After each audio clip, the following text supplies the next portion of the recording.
사도행전 8장 26절에서 40절 빌립과 넷이라는 제목으로 말씀을 증거하겠습니다. 자, 먼저 26절 같이 읽겠습니다.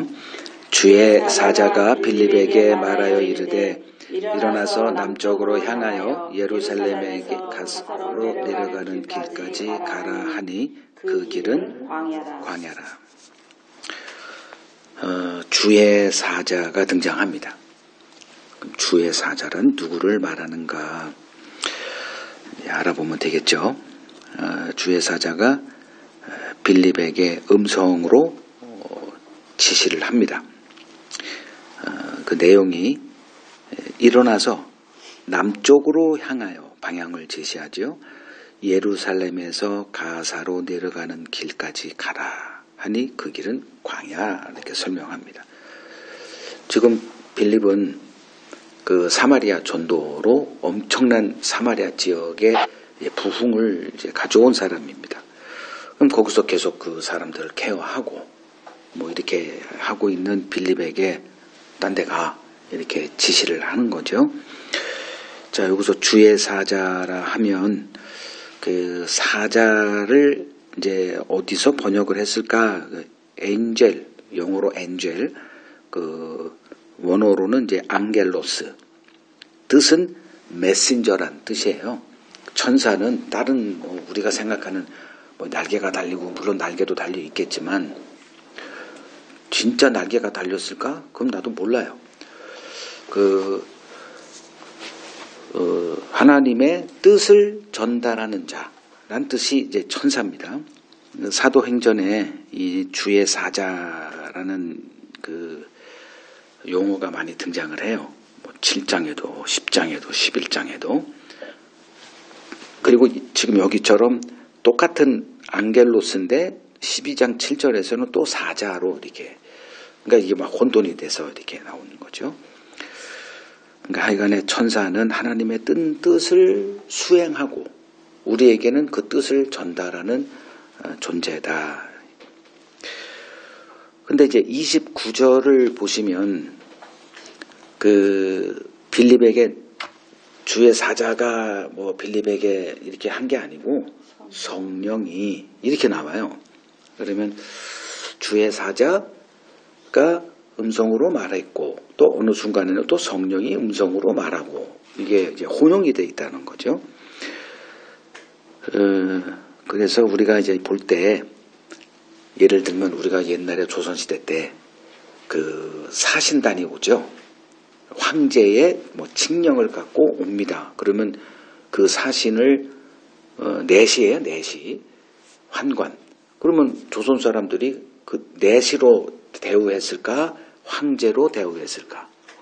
임금이 내려가서 예우를 황제를 대하는 식으로 그 환관을 이렇게 한 거죠. 그리고 이제 칙서를 읽습니다. 이렇게 뭘 펼쳐서 뭐 해가지고 이제 그 황제가 조선 임금에게 전하는 그 내용을 전달하는 사람이에요. 그러면 환관입니까? 황제입니까? 황제. 똑같은 개념이죠. 물론 천사가 타락한 천사면 거짓말을 할 겁니다. 그걸 받고 전달하는 자들을 구약에는 이제 거짓 선지자, 오늘날은 그냥 흔히 그냥 뭐 거짓 목사, 이건 분별의 영역이고요. 그럼 주의 천사가 됐든 성령이 됐든 같은 거죠. 그죠? 그래서 이 둘을 주의 사자가 얘기한 거야. 성령 이렇게 할 이유가 하나도 없다. 근데 이제 조금 이따가 이제 제가 언급을 하겠지만 이제 하나님의 음성 듣는 거, 요 주제로 나아갑니다. 하여간에 하나님께서 빌립에게 이제 사마리아를 떠나라. 그리고 방향을 또 알려주죠. 남쪽이야. 예루살렘에서 가사로 내려가는 길로 가라. 이렇게 지시를 합니다. 빌립이 그곳으로 이제 가는 것은 우리가 볼 때는 이런 하나님과 빌립 간의 소통은 잘 모르죠. 우리 눈에 보이는 거는 빌립이 갑자기 사마리로에서 떠나서 그 예루살렘 아래 가사로 내려가는 길까지 가는 것만 보여요. 그 안에 무슨 일이 있는지는 우리는 모릅니다. 그래서 성경을 통해서 이런 일이 있구나를 이제 우리가 배울 수 있게 되는 거죠. 자, 여기서 주목할 게 있어요. 주의 사자, 즉 천사가 빌립에게 야, 여기 떠나, 여기 절로 가 라고 할 때 빌립이 그의 천사의 음성을 잘 못 알아듣고 갑자기 번역기를 들고 다시 말해주세요. 이렇게 한 적이 없어요. 그냥 알아듣고 자연스럽게, 그러니까 천사든 성령이든 하나님이든 자연스럽게 소통하고 그 음성을 따라서 뭘 하더라는 거죠. 자, 여기서 이제 한 주제가 등장하는데 하나님 음성 듣기라는 주제가 이제 부각이 됩니다. 그래서 사람들은 야, 지금 빌립이 하나님의 뜻은 저쪽으로 가는 건데 그 하나님의 뜻을 쫓아 사는 거에 가장 확실한 방법은 여기서 보면 뭐가 나오죠? 하나님의 음성을 듣는 겁니다. 그래서 누구든지 하나님의 뜻대로 살고 싶어 하잖아요. 근데 모르니까 막 우겨대는 거예요. 난 이거 하나님의 뜻인 것 같아. 그리고 이렇게 했어. 이렇게 한단 말이죠. 그걸 일소에 불식시키는 방법은 아예 하나님 음성 듣는 거잖아요. 그래서 하나님 음성 듣는 법, 이거를 배우는 열풍이 기독교에 가끔가다 이렇게 일어납니다. 그래서 기독교 서점을 이제 방문하면 한쪽 코너에 어디든 마찬가지예요. 기독교 교보문고를 가도 기독교 섹션이 굉장히 큽니다. 거기 이렇게 한쪽 보면 하나님 음성 듣는 법이라는 책들이 산더미 같이 쌓여 있습니다. 어디 서점에 기독교 서점에 가든지 마찬가지예요. 그만큼 하나님 음성 듣는 것은 굉장히 오랫동안 많은 기독교인들을 이렇게 관심사가 되었다는 걸 볼 수 있죠. 자, 여기에서 제가 이의를 제기합니다. 자, 하나님 음성 듣기를 배우려는 이러한 일이 성경적인 지지를 받기 위해서는 어떤 전제가 있어야 되냐 하면 빌립이 주의 사자, 천사가 됐든 성령의 음성을 듣든 그거를 듣기 위해서 뭔가 학습을 했거나 훈련을 했다라고 하는 어떤 흔적이 전제가 돼야 됩니다. 그런데 어디에도 없어요. 구약의 예를 들어보겠습니다. 그러니까 사람들이 이제 구약 성경을 보면 신기해하는 게 그냥 하나님이 자연스럽게 하나님이 누구를 찾아와서 온 사람들과 자연스럽게 얘기를 해요. 이거 뭐지? 구약에는 그냥 그렇게 했나 보다. 요런 거죠. 예를 들면 아브라함도 하나님이 그냥 여기를 떠나서 어디로 가? 그리고 갑자기 또 나타나서 여기를 너와 너의 후손에게 주리라. 그리고 또 찾아와서 내년 명년에 네 아내 몸에 잉태할 거야. 이런 것들이 계속 반복돼요. 그리고 또 수많은 사람들이죠. 이삭도 하나님이 또 나타나서 음성으로 얘기를 하고 야곱도 또 계속 이렇게 음성으로 이렇게 하나님과 소통을 해요. 사사들도 마찬가지고요. 다윗, 선지자들 다 하나님의 음성을 이렇게 자연스럽게 이렇게 듣고 소통하고 행동하고 이렇게 합니다. 자, 모세의 예를 들어볼게요. 이제 출애굽기 3장에 이제 하나님의 음성으로 이렇게 다가오는 것이 기록이 되어 있어요. 그러니까 그때까지 모세는 하나님을 만난 적이 없죠.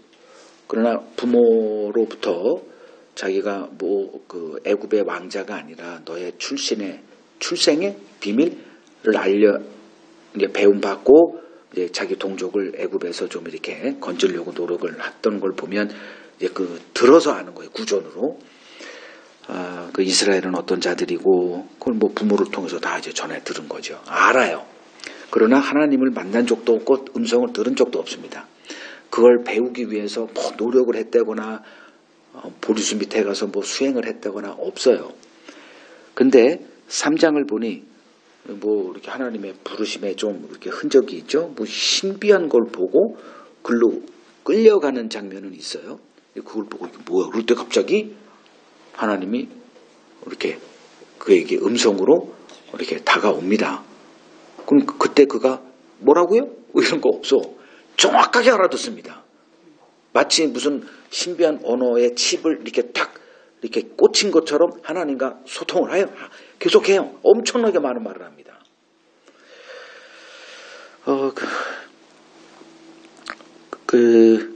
이러한 방식으로 아브라함에게도 이삭에게도 야곱 뭐 구약에 있는 수많은 인물들 그리고 지금 빌립 그리고 중간에 이제 예수님이 육신에 왔으니까 그거는 뭐 사람의 언어잖아요.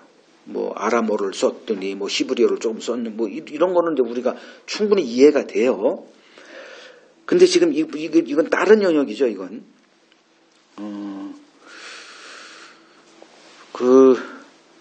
이제 그러면 소통하는 방식을 이제 우리는 하나님의 음성 듣는 법이라고 하는 걸 만들어서 엄청나게 노력을 합니다. 그걸 뭐 무관심하게 살았던 사람은 진짜 뭔 소리인지도 모르겠지만 이 하나님의 음성을 듣는 거에 대한 그런 얘기를 계속적으로 들었던 사람들은 그래 여기에 한번 내가 도전해 볼까? 그러면 이제 착부터 사고 어떤 훈련소 참여 이렇게 하기도 하고 좀 비싸요. 그 돈 내고 가서 몇 박 며칠 동안 이제 그걸 합니다. 뭐 예언자 학교 같은 걸 뭐 이렇게 해서 뭐 이렇게 참여를 하고 막 배워요. 뭐 그거를 선도하는 집단이 예수 전도단이라고 하는 이제 예수 전도단 맞나? 네, 맞아요. 예수 전도단이죠 이름이. 네. 이제 거기에 들어가면 이제 그것부터 이렇게 해요. 그 사람들은. 그래서 나름대로 뭘 이렇게 여러 방법을 통해서 하나님 음성 듣는 것을 굉장히 강조합니다. 거기도 동일하게 이거 적용하면 됩니다. 근데 하나님은 성경이 얘기하는, 그러니까 성경의 검증을 받으라고 하는 게 그걸 말하는 거예요. 그게 성경적이냐. 어느 누구도, 그러니까 하나님의 음성을 듣고 이렇게 행동했던, 하나님께 쓰임받았던 사람들, 어느 누구도 그러한 모습을 보인 적이 없다는 거예요. 그러니까 하나님은 내가 누구와 소통하고 싶으면 그냥 찾아보십니다. 그리고 먼저 뭐 하신다? 들을 귀를 장착을 해 놓은 다음에 그냥 말씀하세요. 그러면 들리는 거예요. 이걸 훈련으로 된다? 아니에요. 이게 바로 흔히 우리들이 얘기하는 육의 생각에 불과합니다. 뭐 그러면 이제 이게 장사가 되거든요. 듣고 싶은 거예요. 오늘날 뭐 강단에서 그 유명하다는 목사님들 그런 이상한 행동을 하죠. 갑자기 설교하다가 갑자기 딱 멈춥니다. 성령께서 말씀하시네요. 그러면 갑자기 숙연해집니다. 이런 걸 원하는 거예요. 우리 목사님이 다른 일반 목사보다 한 단계 높은 그런 분이야. 그러면 완벽하게 그냥 머리 뾰족하게 세우고 오늘 또 누구 하나 또 병 고침 받겠네. 아니면 예언에 뭐 이걸 하시겠네. 뭐 이런 것들이 하잖아요. 오늘 어디에 뭐 아픈 사람이 있다고 하는데 뭐 이렇게 해서 구체적으로 어떻게 뭐 나아가기도 하고요. 이제 이런 것들이 이제 인간의 욕구로 작동을 하고, 그러니까 요구가 있으니 뭐가 있다? 수요가 있으니 공급이 있는 거죠. 그래서 이제 그런 책들이 쏟아지고, 아까 조금 언급했지만 예언자 학교 이런 것들이 이제 막 세워지고, 아는 사람들끼리 입소문을 통해서 엄청난 사람들이 인산인해를 이루면서 그걸 배우고, 뭐 온갖 모욕을 당하면서 완전히 애들, 우리도 한번 가봤잖아요. 그때 그걸 피해갈 수는 없었을 거예요. 좀 진지하게 생각했던 사람들은. 한 번쯤은 이렇게 해보고 싶어요. 한번 가보자. 해가지고 이제 종로 어딘가에 뭘 하더라고. 그래서 그것도 등록금 내고 가가지고 했더니만 진짜 완전히 그냥 어린애 마음을 비우세요. 여러분, 뭐 목사 그런 거 다 직업장, 계급장 다 떼놔야 됩니다. 그래 놓고 이제 뭐 예언의 어떤 하나님의 음성 듣는 법, 뭐 이런 것들을 뭐 눈 감으세요. 그러면 뭐 떠오르는 빛 있죠? 거기 세모예요? 네모예요? 그거 무시하지 마세요. 부터 해가지고 그냥 완전히 어린애 같이 돼야 돼, 진짜. 그걸 다 믿어야 되고, 그 어려운 과정을 거쳐서 낙방하고, 뭐 다시 재수강하고, 어떤 사람은 다 들었어! 뭐 그러면 뭐 박수하고 뭐 이런 일이 벌어져요. 자, 좀 정리하면 우리는 성경에서 무엇을 발견하는 입장입니다. 근데 우리는 발명자가 되고 싶어 해요. 자, 발견과 발명이란 어휘, 여러분들이 요거를 가지고 좀 이렇게 분별의 영역으로 들어가시면 됩니다. 자, 하나님 음성 듣는 훈련, 발견입니까? 발명입니까? 발명이죠. 성경 어디에도 그런 건 없어요. 성경에서 우리가 보는 것은, 발견하는 것은 뭐냐? 하나님이 찾아오시면 그냥 그 즉방 소통이 되더라. 그걸 훈련했다? 일도 없더라. 어디에도 없어요. 성경은 우리가 이제 성경을 여러 가지 각도로 이제 정의를 내리잖아요. 가장 쉬운 게 하나님의 계시입니다. 이건 누구나 다 100% 동의할 거예요. 계시라는 거는 하나님이 드러내지 않으면 알 수 없는 비밀에 속한 영역을 계시. 그걸 하나님이 드러내. 누구에게? 보여주고 싶은 사람에게. 그러니까 성경은 그냥 문자적인 이런 우리가 흔히 아는 이런 책에 기록되어 있는 어떤 문자, 이게 있는 이런 책인 동시에 또 하나의 영역이 계시예요. 그러니까 사람들에겐 이게 다 열려져 있죠. 그래서 오픈 바이블인 거죠. 다 열려져 있습니다. 요새 AI, 오픈 AI를 다 이렇게 하는 것처럼 소스를 이렇게 다 오픈하는 것처럼 다 아랍 사람, 중국 사람, 불교인들 모든 사람에게 다 오픈되어 있는데 그것만 알아서는 안 되는 거죠. 또 하나가 계시의 영역입니다. 계시의 영역이라고 할 때는 우리가 취해야 될 입장은 발견하는 겁니다. 이걸 분별한다 이렇게 하는 거예요. 그러니까 이걸 모르는 사람들은 자꾸 이제 딴 얘기들 어디였던 누가 하나님 음성 듣는 걸 배워야 한답니다. 그래야 당신은 탁월한 그 누구보다도 탁월한 신앙생활을 할 수 있다. 그러면 이제 이 발명의 영역으로 훅 가다 버립니다. 그리고 한 20-30년 세월 낭비해요. 그리고서 그렇게 살고 그냥 끝날 수도 있지만 나중에 그걸 깨달았을 때는 내가 이게 30년 세월 낭비했네. 이제 이런 일들이 막 이제 벌어지는 거죠.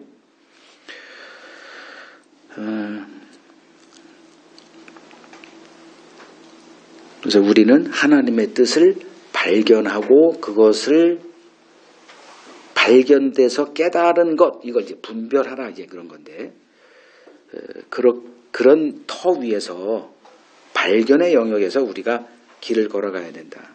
그래서 우리가 일상으로 행하고 있는 신앙 행위들이 있잖아요. 교회에 가면 이제 아무도 거기서 이의제기하지 않아. 주일 성수라고 했던, 기도 생활이라고 했던, 그런 한 열댓 곳 이렇게 손으로 꼽을 수 있는 그러한 이제 당연시 되는 그런 행위가 신앙 행위들이 발견의 영역인지 발명의 영역인지를 성경을 통해서 검증하는 이것이 습관화되어야 된다. 이거 잘 모르는 사람들은 평생 그냥 뭐만 따라 살더라? 전통만 따라 살아요. 지금 한국 교회에 행해지는 모든 것들은 계시의 영역이 아니라 그 전통의 영역입니다. 그것이 다 이제 발명, 우리들이 이렇게 2000년 지금 세월이 지나오고 그 과정을 거치면서 인간들이 하면서 우리나라는 이제 새벽 기도를 이렇게 발명해냈죠. 그래서 새벽 기도, 그 선교사들이 가서 이제 현지인들에게 이렇게 가르치는 게 새벽 기도부터 시작됩니다. 일단 모여라. 이렇게 하고 예수님도 새벽 기도 했다는 둥 이렇게 이 발명의 영역으로 이렇게 하나 둘 전통이 세워져 갑니다. 11조도 그 중에 하나고 우리나라에서 흔히 알 수 있는 구역, 여러분들이 교회를 갔을 때 난 구역에 속할 거라 생각도 못 하죠. 근데 교회에 들어갔더니 한 일주일 한 달 이렇게 새신자 반 이렇게 교육을 한 다음에 어디에 소속돼 이렇게 해서 자연스럽게 셀, 그룹, 목장이든지 이렇게 배치가 되죠. 그럼 거기에 있는 또 수장이 있네. 그럼 또 그분을 또 섬겨야 되고 보니까 또 장로가 있고 안수 집사가 있고 집사가 있고 교육 계급장도 있는데 이런 것들이 자연스럽게 이제 목사님을 섬기는 법, 어떻게 하는 법, 여러 가지들을 이렇게 이런 것들이 하나같이 다 성경으로 검증해야 하는 것들은 거의 삭제돼 있다. 몰라요. 그걸 왜 검증을 해야 돼? 그냥 배워서 하면 되지. 이제 이런 영역으로 갑니다. 문제가 뭐냐? 하나님이 선언하셨거든요. 내가 심지 않은 것 반드시 뽑혀버릴 거야. 마태복음 15장 13절에 선언하신 거예요. 이대로 될 거예요. 우리가 아무리 이거 성경적입니다. 우기고 주장하고 뭐 몇천 년 동안 그걸 해왔던 그거 아무 문제가 없고 그건 영역이 아니에요. 그건. 자, 여기서 이제 주의 사자가 빌립을 이렇게 인도하죠. 자, 이제 사마리아 떠나라. 그리고 예루살렘에서 가사로 내려가는 길로 이렇게 인도하시는 모습을 여러분들이 보게 됩니다.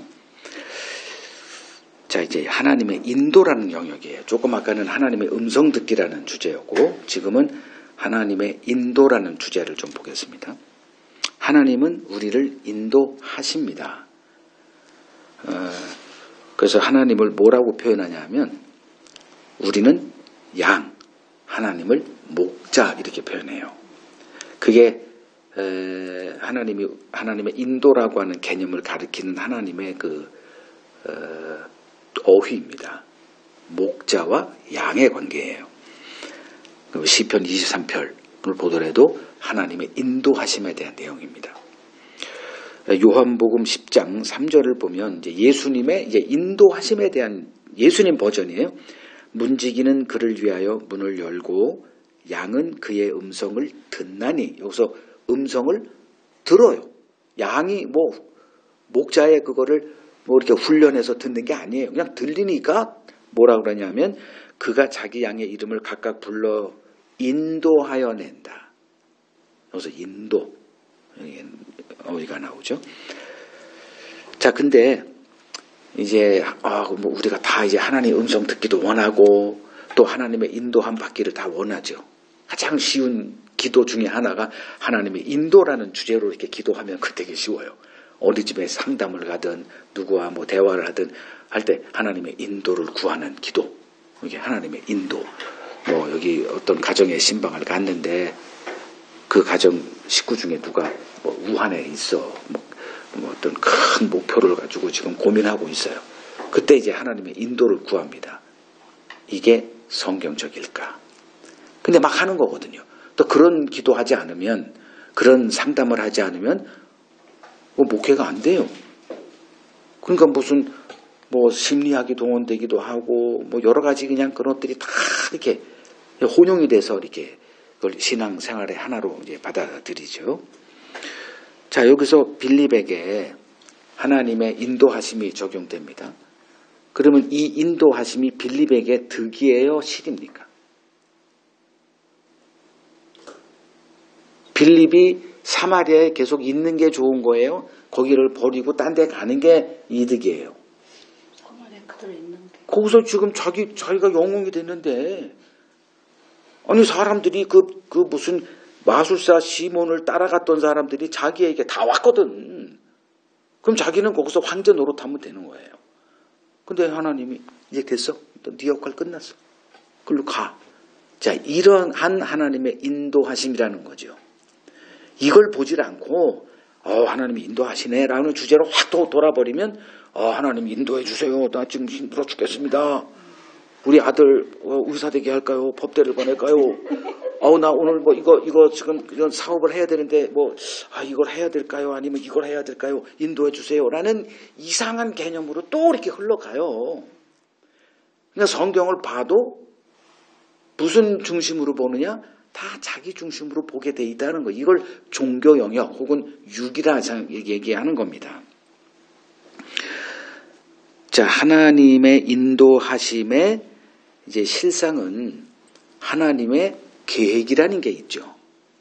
거기에 내가 너희를 쓰겠다는 게 하나님의 인도라는 이 주제의 핵심입니다. 하나님의 뜻에 따라서 우리를 인도한다. 이거를 배워야 이제 막 혼자서 고민하고 왜 하나님은 그런 길을 안 인도하거든. 네 자식이 의사가 되든 변호사가 되든 대통령이 되든 하나님의 관심 있다? 우리는 있다라고 주장합니다. 근데 성경 어디에도 그런 건 없는데 이런 검증 과정이 이 오늘날 기독교에는 다 없어. 내 말 좀 믿어. 없다니까. 그리고서 이제 하나님의 인도하심을 막 기도하고 축도도 하고 막 좋아요. 그러면 이제 그런 기대를 갖고 이렇게 하는데 그거 아닌데 기라고 얘기를 하니까 제가 이렇게 얘기를 드리는 겁니다.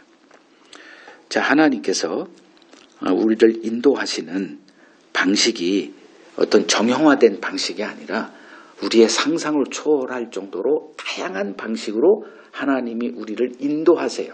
예를 드릴게요.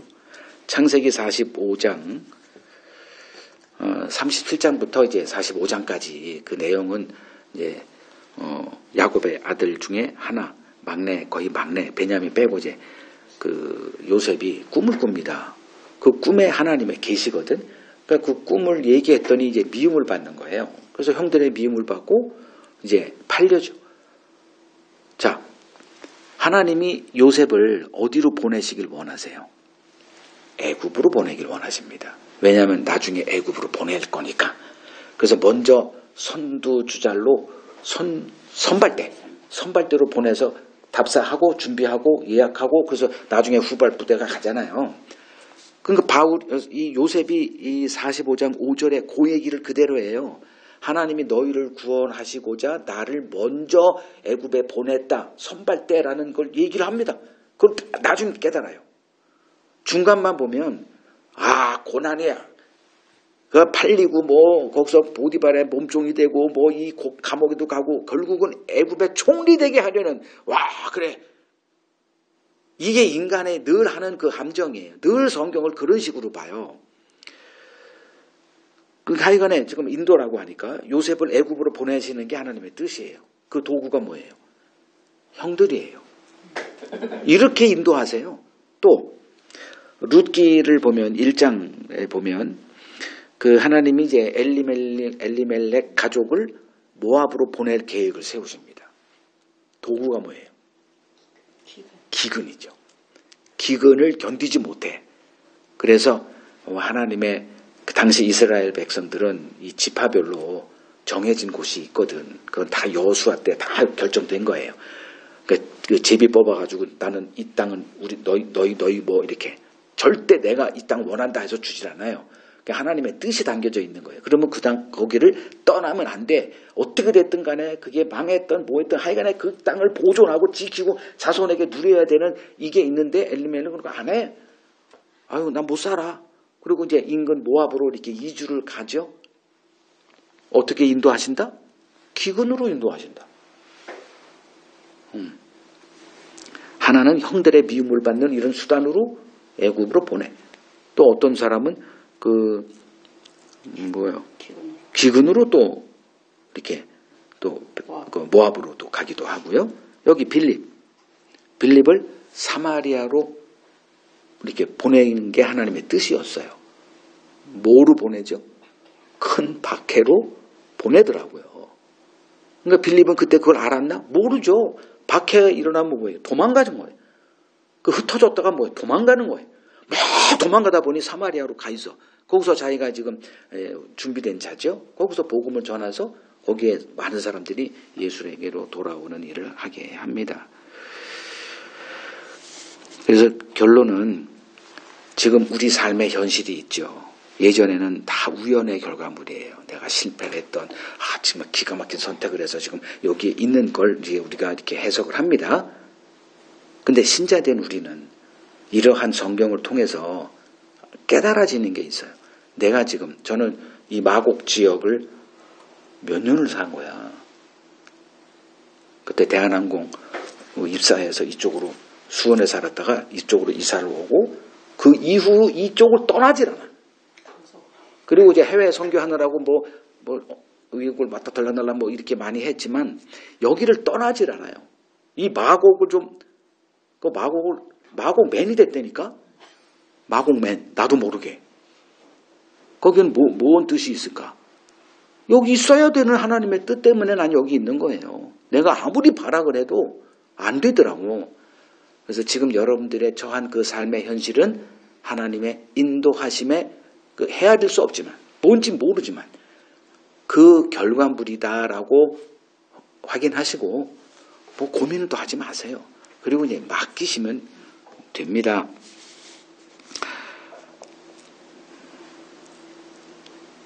그 체험하는 거 있죠. 하나님의 음성을 듣고 하면 좋겠다. 이 체험의 영역을 계속 고수할 때 그 결국이 무엇인지 정확히 알고 있어야 돼요. 그냥 막연하게 이렇게 하면 안 됩니다. 이 체험이라고 하는 것, 그걸 좀 우리가 예전에 많이 살펴본 표적 뭐 이런 것들 있죠. 나도 좀 경험해보고 싶어. 그거 추구하지 마십시오. 계속 나 그거 예전에 나 이런 경험이 있어. 이걸 또 한 번 더 강화시키고 싶어. 이런 것들이 다 어떻게 되냐? 믿음의 파산이라는 결국으로 가게 돼 있어요.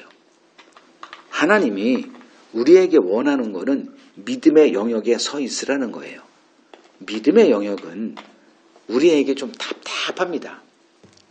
모호해요. 근데 이 체험의 영역은 음성이 들리네? 그럼 그거 따라 하면 되네? 이런 기계적인 것들을 우리는 굉장히 이렇게 하길 원해요. 이 모호함의 영역은 우리가 통제가 안 돼. 그러니 답답하고 원하지 않아요. 그게 믿음의 세계입니다. 모호한 거예요. 그래서 끊임없이 갈등이 되고 긴장이 되고 두렵기도 하고 그래요. 그걸 하나님이 원하시는 거예요. 난 왜 이렇게 두렵지? 난 좀 마음의 평안함을 누리고 싶네? 그건 나중에 되어지는 거고.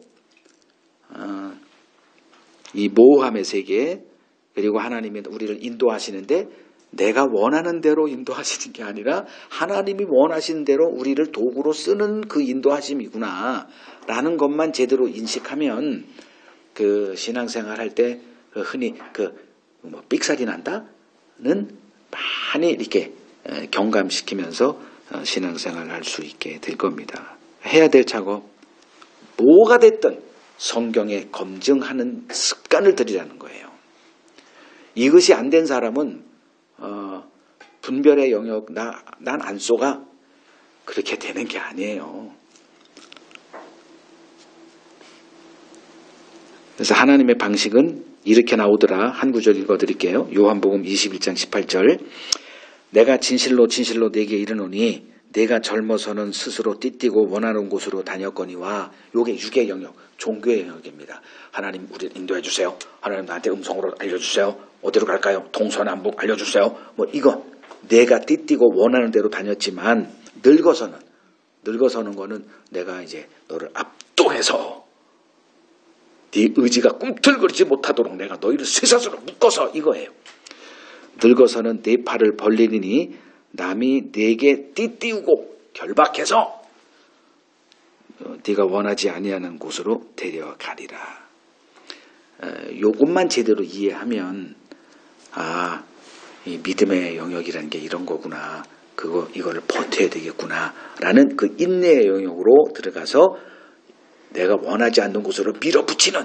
빌립이 왜 사마리아로 갔어? 그냥 갑자기 나보고 뭐 군사가 와가지고 가족 다 체포하고 그냥 도망간. 누가 이런 삶을 원해요? 하나님이 빌립을 그냥 결박해가지고 사마리아로 보낸 거죠. 이러한 인도하심에 우리는 부름받은 자들이다. 두 번째 달라봅니다. 27절에서 31절 읽겠습니다. 일어나 가서 보니 에디오피아 사람 곧 에디오피아 여왕 칸다게의 모든 국고를 맡은 관리인 네시가 예배하러 예루살렘에 왔다가 돌아가는데 수레를 타고 선지자 이사야의 글을 읽더라. 성령이 빌립더러 이르시되 이 수레로 가까이 나아가라 하시거늘 빌립이 달려가서 선지자 이사야의 글 읽는 것을 듣고 말하되 읽는 것을 깨닫느냐? 대답하되 지도해 주는 사람이 없으니 어찌 깨달을 수 있느냐 하고 빌립을 청하여 수레에 올라 같이 앉으라 하니라. 자, 빌립이 이제 천사의 음성을 알아듣고 지시한 곳으로 나아가죠. 그때 거기서 광야예요. 광야에 누가 있어? 근데 자기 눈앞에 어떤 지나가는 무리를 본 거예요. 사람이 있네. 그 무리 중심에 수레를 타고 있는 한 사람이 딱 보이죠. 이건 피할 수가 없는 거예요. 누구냐? 에티오피아 여왕 간다게의 모든 국고를 맡은 관리 넷이었어요. 재정부 장관쯤 되는 사람이죠. 고관입니다.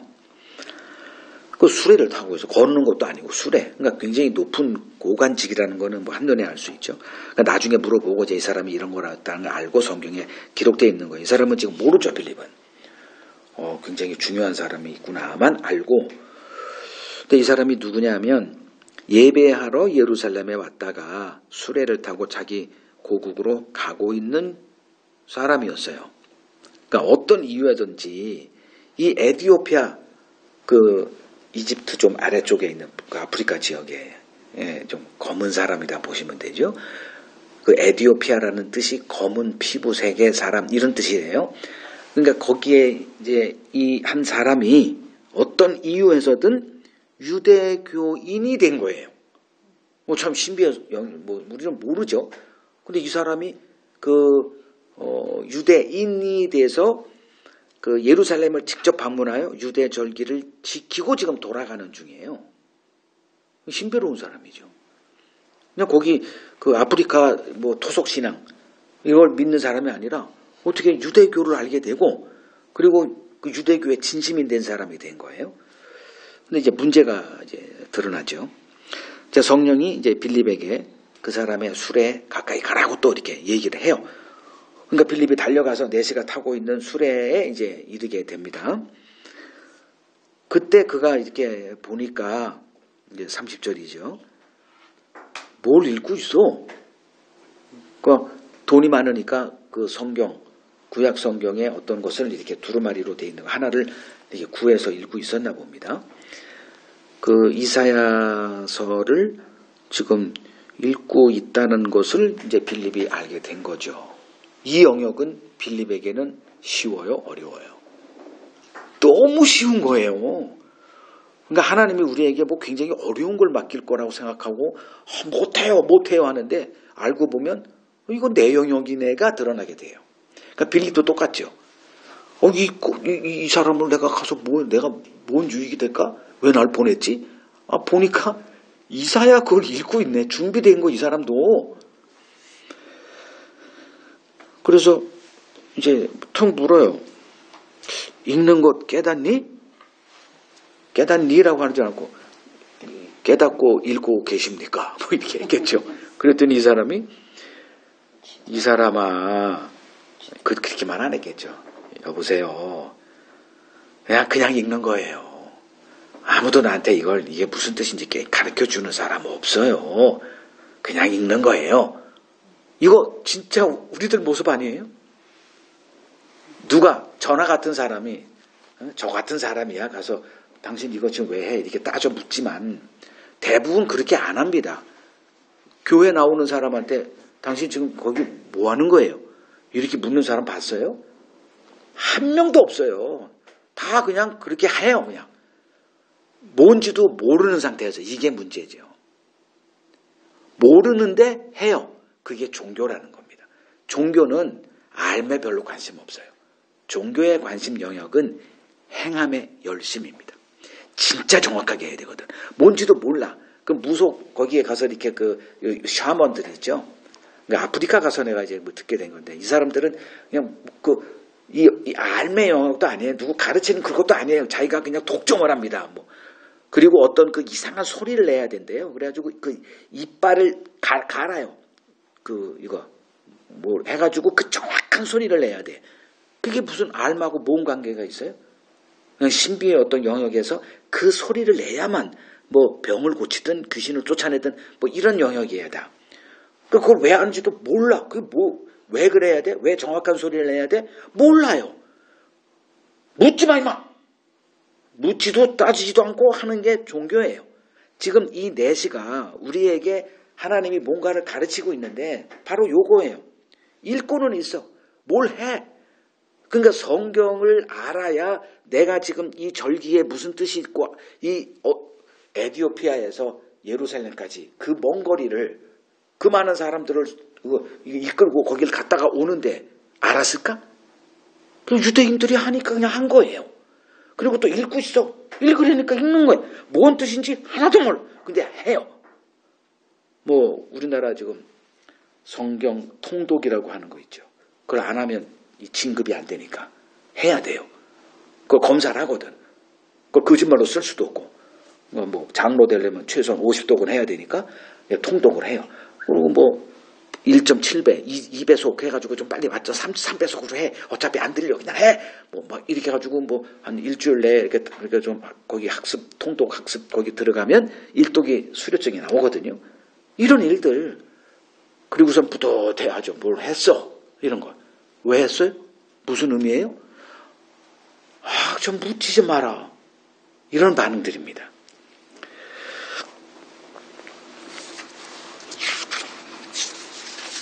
이러한 시대에 가장 필요한 사람이 누굴까요? 그 의미를 가르쳐 줄 교사죠. 그래서 사람들은 이제 교회를 다니기 시작하면 이제 종교적인 이제 모범생 이 유혹이 있습니다. 그래서 순종도 잘하고 시키는 거 그대로 하고 교회에 무슨 집회를 한다, 성령 축제를 한다, 뭐 전도 대회를 한다 그러면 이제 이렇게 거기에 이렇게 참여를 해요. 그리고선 진짜 그 묻지도 따지기도 않거든요. 그냥 하는 거예요. 이제 말씀을 드리지만 무지가 자랑이 될 수는 없습니다. 근데 무지가 깡패예요. 우리나라 여기서는. 그냥 무지가 자랑거리예요. 그래서 나 같은 사람은 어디 속할 수가 없어요. 난 묻거든요. 뭐 그냥 비근한 게 식기도. 그거 왜 해요? 그걸 왜 물어?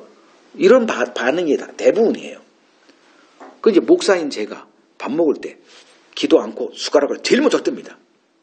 그러면 벌써 시선이 도끼 눈을 뜨고 나를 쳐다봐요. 야, 이건 목사도 아니구나. 그럼 또 물어요. 왜 해야 돼? 무슨 기도를 하루에 3번씩 1년이면 수천 번의 기도를 할 텐데 뭔 기도를 할 때마다 주제가 막 달라져? 아닐 거예요. 저도 해봐서 뭐 수십 년 동안 해봐서 알지만 거의 정형화된 뭐 이렇게 무슨 대표 기도할 때는 좀 더 근사하게 하죠. 왜? 답 안 해요. 이렇게 묻는 사람도 없고요. 자, 예수님이 강조한 것이 있어요. 신앙에 열심을 내는 자들에게 칭찬한 게 아니라 항상 알무로 이렇게 이끄세요. 알미라고 하는. 그러니까 항상 행함에서 알무로 이렇게 방향 전환을 하십니다. 그래서 사마리아 여인과의 대화 가운데 이런 말이 있어요. 요한복음 4장 22절 너희는 알지 못하는 것을 예배하고 우리는 아는 것을 예배한다. 이런 말씀을 하세요. 이게 얼마나 웃기는 얘기예요. 솔직히 말하면. 아니 예배라고 하는 것은 알미 전체죠. 예배의 본질은 찬양입니다. 그 기이한 일에 대한 감동과 그 감사와 그것이 이게 된 게 이게 찬송 뭐 이런 거거든요. 감사, 찬송. 이게 예배의 본질인데 알지도 못하는데 예배를 한다? 뭐죠? 그냥 하는 거죠. 요새 젊은 애들 보세요. 교회 가면 뭐합니까? 그냥 찬양 거기에 뭐 환장을 합니다. 말씀 시간 한 20분 안에 뭐 10분 안에 그냥 요약 설교 참 멋있게 하고 물론 이제 뭐 3, 40분 하는 교회도 있긴 있죠. 근데 그게 뭐 재밌게 하면 또 잘 들어.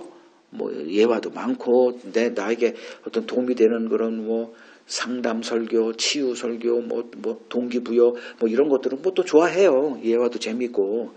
그리고 또 이제 찬양을 한두 시간 막 이렇게 하고 교제하고 자기들끼리 동아리 또 모임 가지고 어디 뭐 밥 먹으러 가고 뭐 이건 참 기쁨이죠. 근데 문제는 뭐냐면 교회가 이 하나님을 아는 지식이라고 하는 이 알매 영역에서 얼마나 견고하게 서 있느냐. 얼마나 많은 사람들이 이거를 명확하게 답을 할 수 있을까요? 유대인들의 실패의 원인 역시 앓을 무시한 채 열심의 길로 나아갔다는 것을 성경은 빼놓지 않고 끊임없이 얘기합니다. 그래서 로마서 10장 2절 내가 증언하노니 그들이 하나님께 열심히 있으나 올바른 지식을 따른 것이 아니다.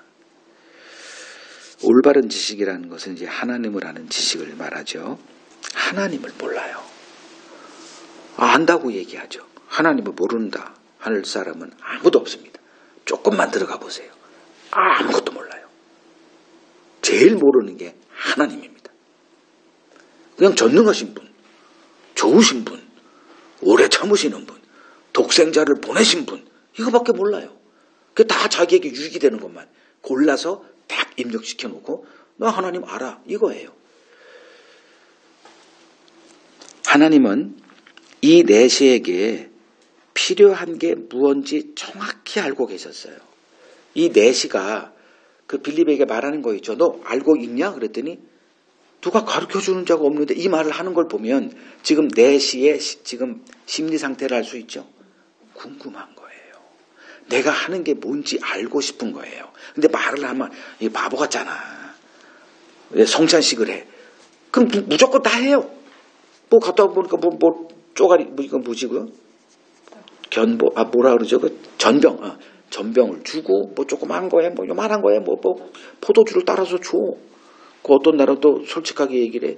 이 포도즙이 떨어져서 그냥 포도 주스를 따른 거니까 대충 알고 드세요. 뭐 이런 놈을. 그럼 또 그냥 그거 해요. 진짜 이 사람들은 진짜 참 알곡은 하면서도 물론 수십 년 걸릴 수도 있죠. 계속 궁금한 거예요. 내가 지금 하는 게 이게 뭔 의미지? 이게 진짜 맞는 거야? 이 내시가 그 심정이었거든. 그러니까 빌립이 읽는 거 깨닫냐 했더니 그게 팍 화내는 거예요.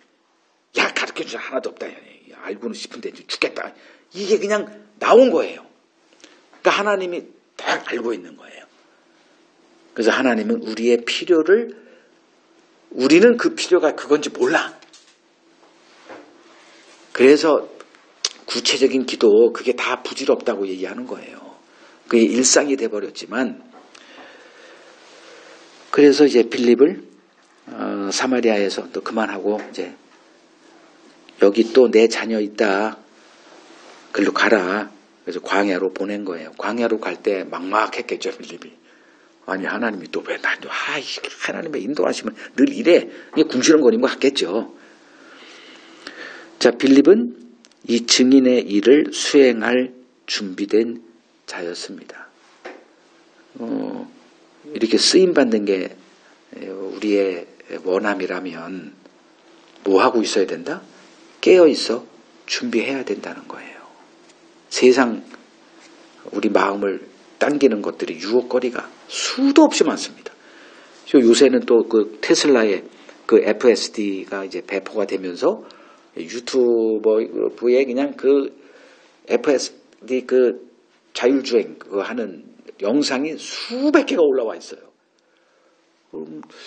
관심거리가 이제 그거 말고도 이제 나중에 이제 AI 뭐 에이전트 뭐 이런 것들 뭐 시대 로봇 시대가 등장하면서 우리들의 관심을 또 뺏어갈 게 널려 있습니다. 세상은 항상 그래요. 거기서 우리가 해야 될 게 뭐냐? 깨어 있는 겁니다. 깨어 있어서 준비하라 이거예요. 마태복음 24장 42절. 깨어 있으라. 어느 날에 너희 주가 임할는지 너희가 알지 못해. 마태복음 24장 44절. 너희도 준비하고 있으라. 생각지 않은 때 인자가 오리라. 여기서 뭐 이건 재림을 얘기하는 거지만 생각지 않을 때 하나님이 야, 너 절로 가. 준비가 안 돼 있는데요. 미안해. 딴 사람. 이건 참 수치죠. 또 성령께서 이렇게 볼 수 있죠. 여러 각도에서 이게 보면 되는 거예요. 자, 내시에게 빌립에게 이렇게 찾아와서 음성으로 했듯이 내시가 지금 알고 싶어. 그러면 성령이 갑자기 탁 나타나서 너 지금 그 읽고 있는 거 내가 가르쳐 줄게. 어? 그리고 쭉 이렇게 해도 돼요. 그렇지 않아요? 근데 그렇게 안 하시고 굳이 빌립을 그 먼데 번거로운 일도 해요. 불러내. 그리고 거기서 하고 또 지시하고 또 가게 해서 이런 대화가 되게 한 다음에 이 내시가 누구를 통해서 성경을 깨달아요? 빌립을 통해서 깨닫게 해요. 왜 이렇게 하지? 그냥 알려줄 수 있지 않아? 그 음성 듣고 이렇게. 그 에베소서 3장에 보면 바울이 이런 얘기, 내가 너희들에게 가르친 것은 다 하나님의 계시로 내가 알게 된 것, 이런 얘기를 하거든요. 이렇게 하면 되는데 굳이 이렇게 하는 이유가 뭘까? 그러면 그런 식으로 모든 사람들을 다 하나하나 이렇게 하면 좋지 않겠어요? 그럼 왜 그렇게 할까? 교회를 세우시기 위해서예요. 서로 연결되게 하기 위해서예요. 나중에 이제 사도행전 10장에 고넬료라는 사람도 비슷한 케이스입니다. 굳이 베드로를 안 가겠다고 하는 베드로, 거기 갔다가 나중에 베드로가 엄청나게 시련을 겪습니다. 근데 그 과정을 거쳐서 고넬료가 하나님의 주의 천사의 음성을 듣거든요. 근데도 꼭 베드로를 통해서 복음을 깨닫게 하는 방식으로 해요. 그래서 서로 지체와 지체가 서로 연결되게 하는 방식으로 교회를 세워가신다.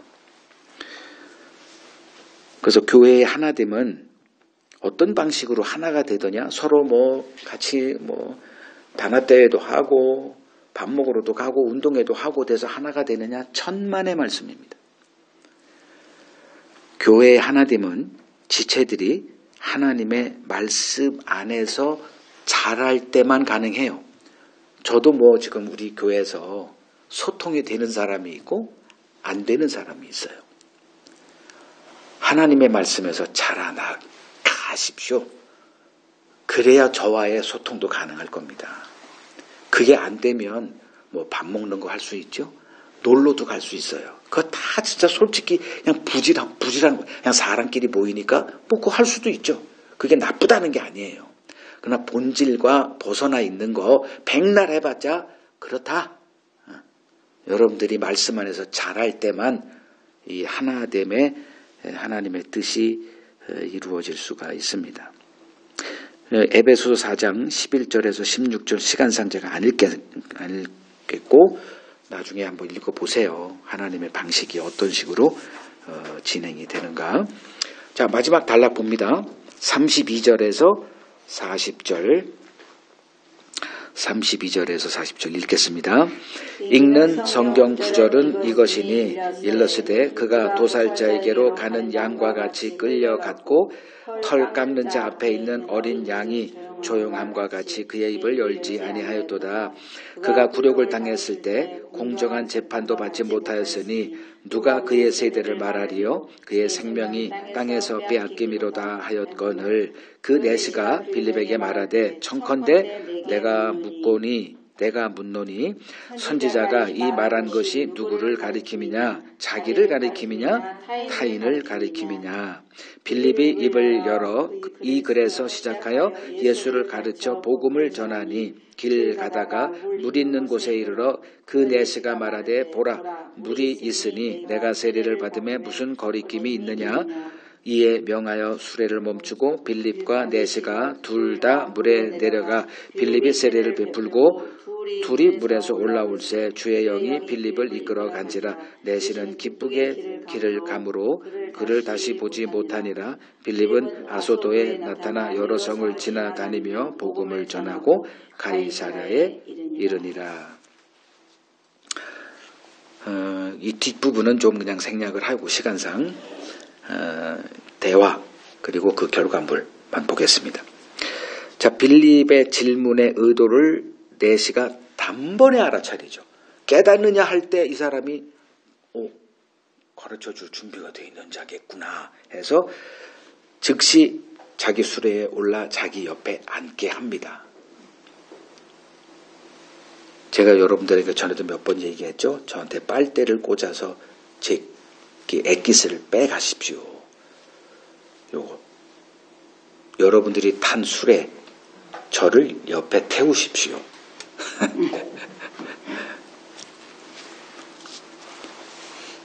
그리고선 이제 자기 마음에 알고 싶어 미치겠어. 이 정도 열심인데 이 구절을 한두 번 읽었을 리도 없고 이사야를 아마 수백 번 이렇게 통독을 했을 겁니다. 그리고 그 의심이 되는 구절이 딱 하나 요거를 그냥 준비했다는 식으로 이제 빌립에게 읽어주는 거예요. 이사야서 53장 7절 8절을 읽어줍니다. 그리고 뭐가 이 사람이 궁금했었나 하면 이 구절에서 말하는 그가, 여기서 이제 그가 이사야서 53장 7절을 보면 그가 곤욕을 당하여 괴로울 때 입을 열지 않았으며, 그리고 8절 그는 곤욕과 신문을 당하여 끌려갔으나 뭐 이렇게 등등도 나와요. 이 그가 누군지를 알 수가 없는 거예요. 그래서 이게 이사야 선지자가 썼으니까 이사야를 말하는 건지 아니면 다른 누구를 지칭하는 건지 도무지 궁금해서 미치겠는 거예요. 그래서 요거를 빌립에게 요 질문을 던진 겁니다. 그러니까 빌립이 아는 거잖아요. 빌립은 사도의 가르침을 받아서 이미 성경이 어떤 성경인지를 알고 있는 거예요. 그래서 뭐라고 돼 있어요? 35절에 빌립이 입을 열어 이 글에서, 이 글이 뭐예요? 그가 궁금해했던 그 이사야서 53장 7절 8절에서 시작하여 조금 이사야 전체의 내용이 뭐고, 그 다음에 구약에서 이렇게 하나님이 얘기하셨던 그리스도에 관한 그런 것들을 쭉쭉쭉쭉쭉쭉 한 서너 시간 얘기하지 않았을까? 이게 어떻게 20, 30분에 가능해요? 불가능합니다. 그냥 그렇게 인용하는 데만 서너 시간 걸렸어요. 그냥 그거를 쭉, 아니 거기서부터 어디까지 갔을까? 에티오피아까지 갈 생각한 거예요. 그냥 몇 밤 며칠 좋아. 그리고선 그냥 주구장창 20, 30분 짧은 짤막한 너무 멋있는 설교 안 돼요. 해보세요. 불가능한가? 지금 요 몇 구절 되지도 않는 걸 가지고도 제가 지금 1시간 하는 것도 뭐 힘들어가지고 그냥 우리 모습이죠. 그래서 이 글에서 시작하여 어디까지 갔다? 예수를 가르쳐 복음을 전했다. 이런, 그죠? 그래서 조금 그게 뭔 얘기인가 조금 제가 좀 늘려봤고요. 뭐 4-5시간? 뭐 10시간? 저도 이제 어떤 뭐 사람하고 대화할 때 한 7-8시간은 그냥 지나가요. 이런저런 얘기하다 보면 뭐 선교가 지금 어떻고 어떤 뭐 갑자기 또 어떤 성경 구절 얘기 나오면 또 그거 가지고 다 논쟁하다가 한 7-8시간 그냥 갑니다. 자, 이 빌립의 가르침 때문에 성경이 말하고 있는 것이 예수라는 사실에 그가 비로소 눈이 열리게 됩니다. 그래서 어떻게 해요? 길 가다가 물 있는 곳을 보고 멈췄습니다. 그리고 빌립에게 보라, 물이 있으니 내가 세례받음에 무슨 거리낌이 있느냐라며 세례를 받기를 청하죠. 그래서 둘 다 내려서 물에 들어가서 이제 세례식을 행합니다. 자, 이제 침례교 계통의 사람들은 이제 이게 굉장히 중요한 거예요. 이게 분무기로 뿌리는 것도 있고, 뭐 물을 갖다 이렇게 떠서 이렇게 머리에다 이렇게 하는, 일반적으로 그렇게 하는데, 그 사람들이 침례탕을 이렇게 해서 하는 건 이 구절 때문에 그러니까 또 복잡한 얘기가 나오는데 그냥 생략할게요. 자, 이 성경 구절에서 말하는 그가 누구를 가리킴이냐라고 이제 내시가 자기의 궁금한 것을 토로합니다. 이 질문이요. 이제 주제가 질문으로 들어갑니다.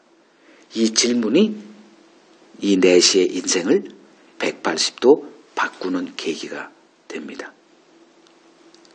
뭐 저도 마찬가지지만 제가 성경에 이 복음을 알게 되는 거는 그냥 한마디로 질문 때문이었다.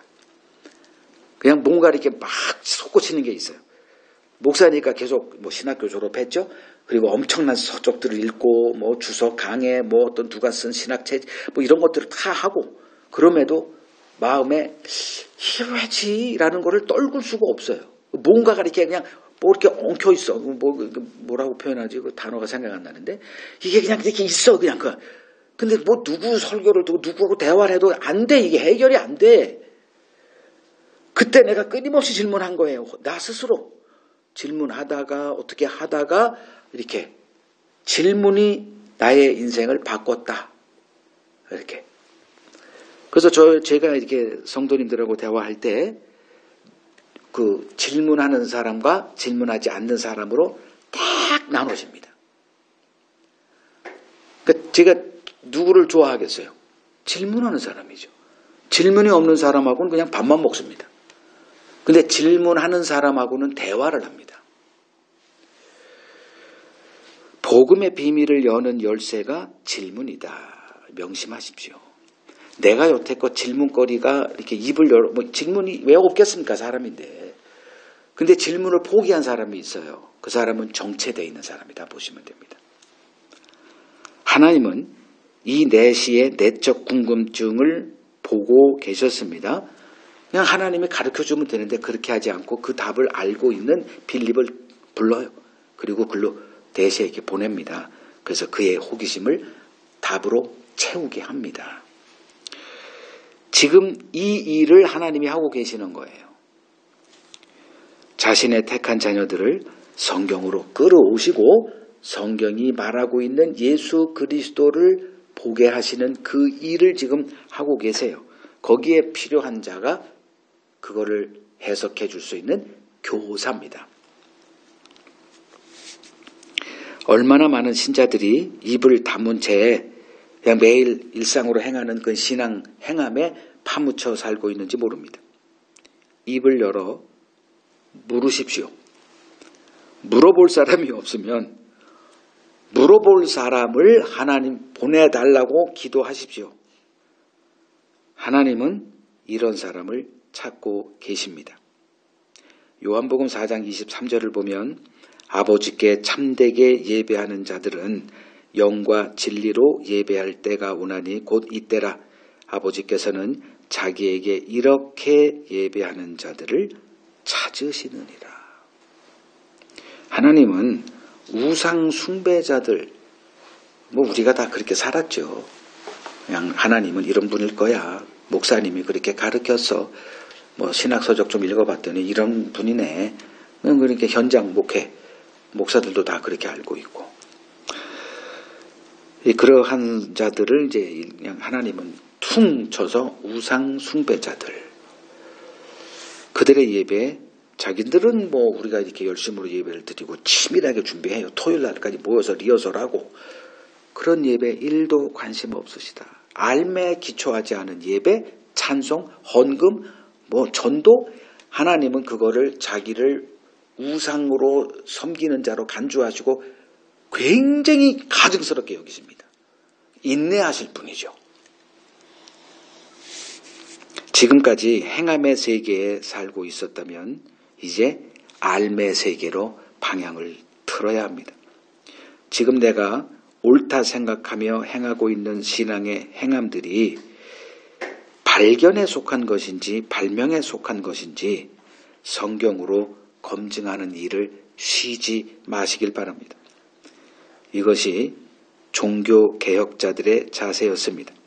이들은 전통의 늪에 빠져있던 천주교에서 나오기 위해서 정말 엄청난 피를 흘리기까지 했습니다.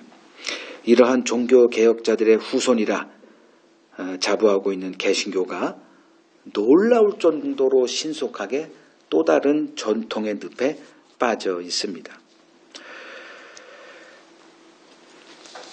빌립이 내시의 질문에 입을 열어 가르친 것은 단순히 그 구절이 무슨 뜻이다를 한 게 아니었어요. 아까도 얘기했지만 그 구약 성경이 말하는 것인지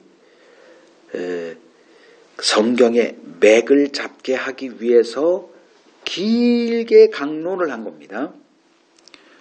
이걸 볼 때 빌립은 예수님이 얘기하셨던 의도하신 천국의 서기관으로 세워져 있었음을 볼 수 있죠. 마태복음 13장 52절을 보면 천국의 제자된 서기관마다 마치 새 것과 옛 것을 그 곳간에서 내오는 집 주인과 같다. 빌립은 이렇게 그 새 것과 옛 것을 곳간에서 내오는 집 주인, 천국의 주인으로 지금 내시 앞에 서 있던 거예요. 이건 뭐 제가 마태복음 13장 그 비유장에서 자세하게 설명해 놓은 게 있으니까 이해가 안 되면 거기 가서 보시면 되고요. 예수님이 제자들에게 가르치시는 방식이 이런 식이었어요. 성경의 전체 맥을 보게 하는 방식이었습니다. 어떤 한 구절의 뜻을 탁 간결하게 깨달았지 이런 게 아니었어요. 자, 누가복음 24장 26절에 이렇게 기록되어 있어요. 그리스도가 이런 고난을 받고 자기 영광에 들어가야 할 것이 아니냐 하시고 27절 모세와 모든 선지자의 글로 시작하여 모든 성경에 쓴 바 자기에 관한 것을 자세히 설명하시니라. 예루살렘에서 엠마오라고 하는 자기들 고향으로 에라 다 끝났다. 따랐던 예수라는 작자가 뭐 죽었네? 에이 하면서 실망하고 이제 엠마오까지 가는 길가에서 예수님이 개입해서 그들의 이제 요런 얘기를 하신 거예요. 모세와 모든 선지자의 글, 이건 구약 성경을 얘기하고 거기에 쓴 바 자기에 관한 것을 자세히 설명한다. 몇 시간 걸렸을 것 같아요. 엠마오 마을까지 예수님이 동행하시고 계속 쉬지 않고 한 거예요. 자, 이렇게 성경이 이제 풀어질 때 어떤 경험을 이 두 엠마오로 내려가는 제자가 했느냐? 어떤 결과가 나왔죠? 지들이 얘기해. 예수가 떠나간 다음에 야, 그때 이 예수 본 걸 그때 알게 되고 그분이 우리에게 찾아와서 이 성경을 우리에게 이렇게 풀어주실 때 우리 마음이 뜨거워지지 않았니? 너도 그랬어? 나도 그랬어. 그리고선 결과가 뭐예요? 머리를 긋고 야, 우리가 너무 속단했다. 큰 그림을 봐야 되는구나. 요거만 보니 끝난 건 줄 알았는데 아니었네. 부활이라는 게 있었네. 구약에 이게 예언돼 있었네. 그래서 어떻게 해요? 다시 보따리 짐 싸고 예루살렘으로 돌아가요. 그리고 뭐 순교자가 됐든 뭐 하나님께 쓰임받는 복음의 증인들로 세워집니다. 자, 성경의 뜻을 알지 못하고 있지만 전통을 지키는 신앙생활에 열심인 것이 하나님을 예배하는 삶으로 알고 있던 에디오피아 내시를 하나님께서 어떤 자로 세웠는가?